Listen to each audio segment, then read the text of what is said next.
Nothing in this story is real. The characters, the buildings, and the events in this story have all been made up. All of the actors are playing characters, not themselves. The actors are in situations which have been created just for the camera. Content warnings. Ableist language and attitudes. Mentions of maltreatment and death. Depiction of a building on fire. Birds of Paradise Theatre Company presents a BOP Young Artists Screenwriting Project. Dollhouse.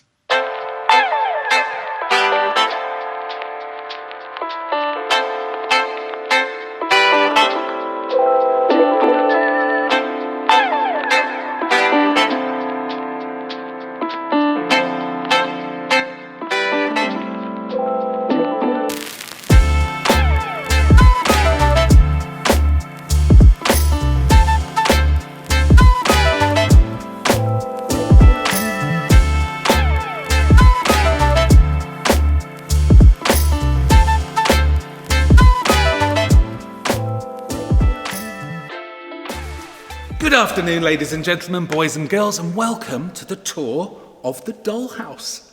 It comes as no surprise that you've all chosen to visit this state-of-the-art facility founded and created by yours truly.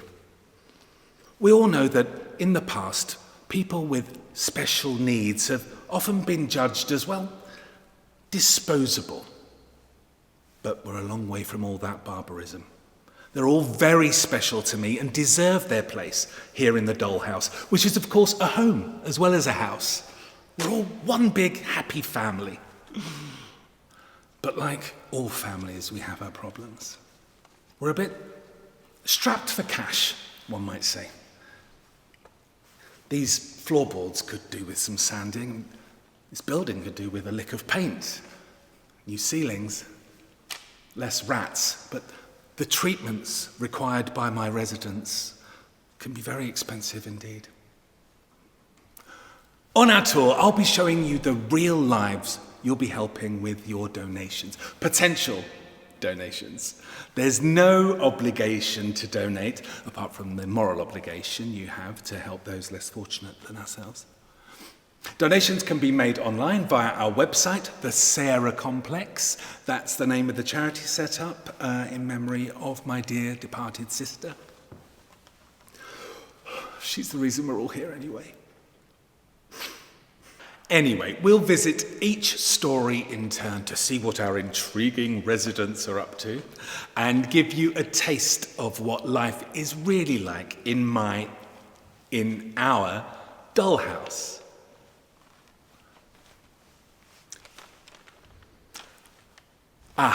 Yes, how could I forget about Echo? Echo here is our resident hand flapper. I'm joking, of course. Echo can interpret proper English into sign language. British sign language, that is. The event booking website insisted that we cater for the deaf, so Echo will be with us for the majority of the tour. We also promised that we'd do captioned tours. Do you know how much this stuff costs? Yes, the blind are also catered for. Unfortunately, that's just on the fourth story at the moment, but at least it's something. None of us are going to use that stuff anyway, right? Now, there are some rules which need to be observed throughout the tour, which I'll relay to you now. Absolutely no photographs, videos or recordings of any kind, too much stimulation, not to mention opportunities for exploitation. I take my residents' privacy and dignity very seriously indeed. No questioning the residents, please. We've got a tight schedule and we don't want to upset or confuse anyone. It's best not to disrupt the order of things here. The residents need their structure. Please do not feed the residents. I assure you they are well catered for and we don't want to make them even more sick. No touching anything or anyone. Oh, goodness me, I'm choking. Ugh. Do not stray from the group at any point on the tour. The Sarah Complex will not be liable for any harm which may or may not come to you. And lastly, if I give any instruction to you at any time, please obey it, as it will be in the interest of the residents and or your own safety. Now, without further ado, let's head on to the lift and get this show on the road. Come along now.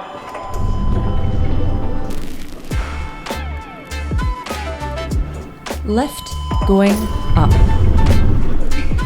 First story by Caris Williamson. Doors opening. Come in, everyone. This is Pandora. She likes to sit there and scribble. I'm sorry? Outside. Oh, no. She'd never survive it. Sorry, what was that? Why is echo in this facility? Well, let's not open that can of worms. I'll just say that. You're looking very happy, Pandora. Sorry, what was that? Echo just gave me the finger. Oh, no, you must be mistaken. So, what are you doing here, Pandora? What have you been up to? More scribbling. Of course, we always do encourage self-expression in this facility. Letters. Some people live like forgotten letters, covered in dust at the bottom of drawers, in the corners of cellars and basements, or in the isolation of attics. Their stories tint vellum with ink tattoos, the stroke and cross of each tender T. Stupid television. Why won't it switch off? Ah. Well, that was nice, Pandora. Such a shame we can't stay to hear the rest. I mean, we've really got to go. We mustn't tire out poor Pandora too much.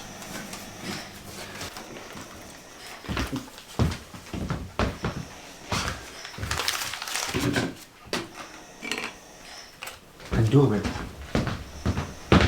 did I just see that? Did you just throw your letter in the bin?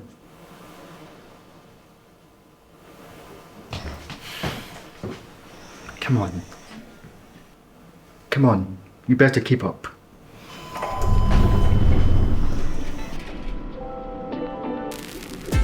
Lift going up. Second story by Joanna Shand. Doors opening. Now, folks, we arrive at the heart and soul of the dollhouse, the living room. As you can see, there's a splendid party in the biggest, brightest and boldest room of the house, where our perfectly functional and social dolls can gather to celebrate themselves. Social gatherings, such as house parties, are often the talk of people in the outside world. It's a place of dancing, gossip and selfies. It's a chance to show that you're somebody. Not just a somebody.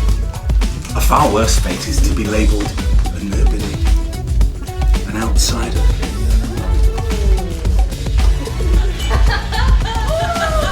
Although every gathering has its own uniqueness or lack of, there is always the expectation for certain events to take place, such as being willing to amuse the majority of the guests at the expense of one unfortunate specimen. Our clown here, Jessie. Just for the banter.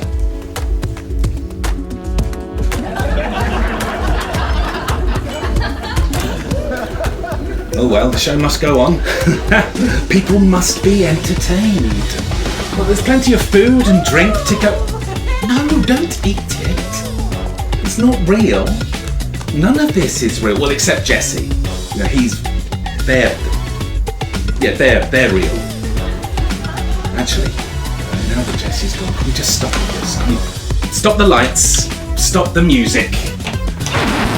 Look, this setup was an educational tool to show my dolls just how difficult life would be if they ever chose to leave this place for whatever reason. By the look of Jessie's face, I think they've learnt that lesson. Sometimes you must be cruel in order to be kind. Oh well, we better go. Come on, there's lots to see. Do come along, you must not stray from the group.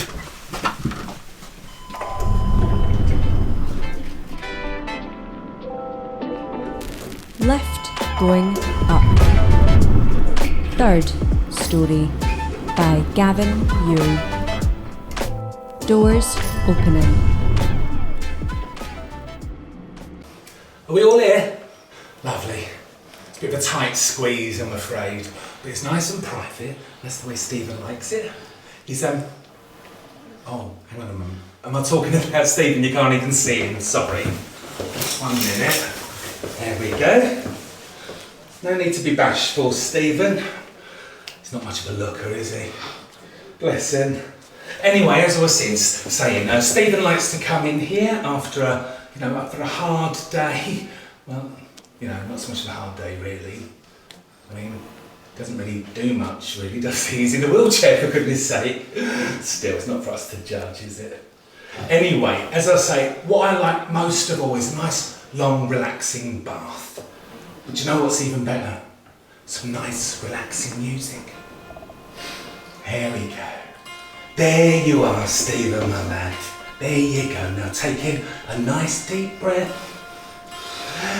There you go, and breathe out. There you go. And now in your mind, think of all the things that you're thankful for.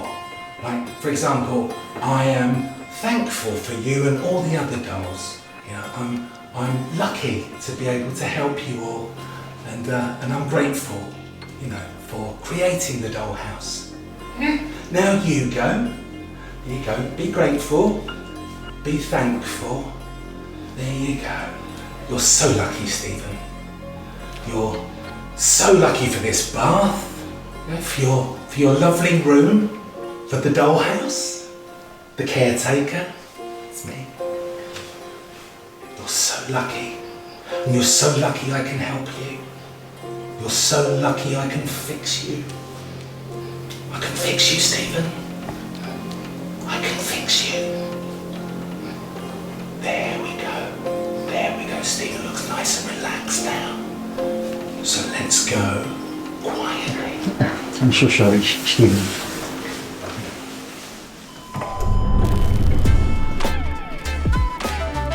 Lift going up. Fourth story by Bo Hogan. Doors opening. Door opening. The caretaker enters. The tour enters. Room audio description. The walls are blue.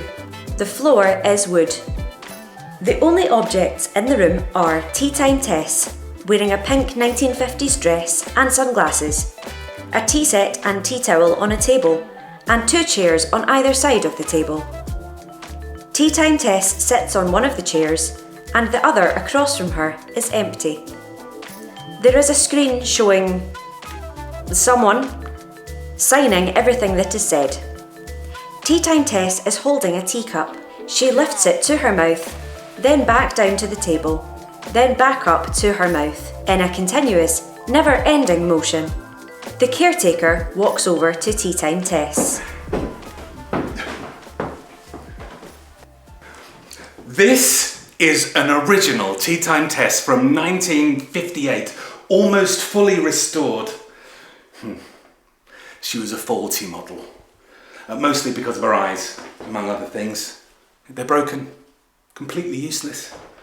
That's why I built this audio describer.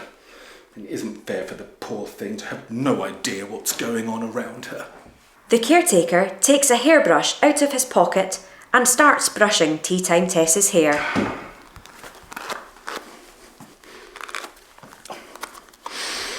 She was almost thrown away. I spent years trying to find replacement eyes. I spoke to everyone at the original doll factory. The caretaker starts brushing Tea Time Tess's hair more roughly. Oh, what a waste of time. Then I spoke to all the doll collectors I could think of. Still nothing. They told me I was wasting my money and I should cut my losses. The caretaker hits a knot in Tea Time Tess's hair and pulls at it forcefully. I mean, what a horrible thing to say. I mean, the poor thing. The caretaker almost rips out a lock of Tea Time Tess's hair. Anyway, let's concentrate on what she does have rather than what she doesn't. The caretaker puts the brush back into his pocket.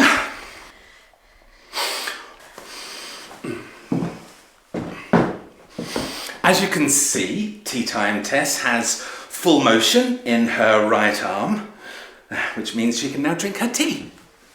When I first found her, this arm was barely attached. It was the same with her voice box. It sounded like she smoked 40 cigarettes a day. Or maybe she did, it was the 50s after all. Don't be ridiculous, of course she didn't. Anyway, listen to this. The caretaker reaches behind Tea Time Tess's back and pulls her string. Hi, I'm Tea Time Tess. Would you like some tea? Isn't that amazing? Oh, she inspires me so much.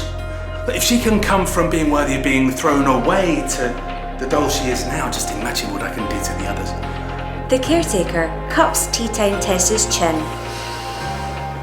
I just need to get those eyes, and I'll have my perfect little doll. Perfect.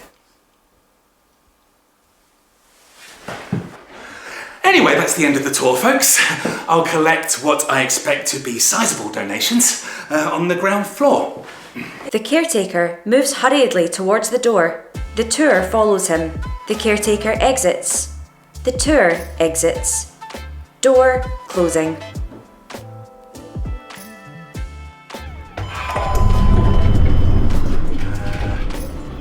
Lift going up. No. It was supposed to be going down. It must be broken again. Fifth story by Lewis Teckham.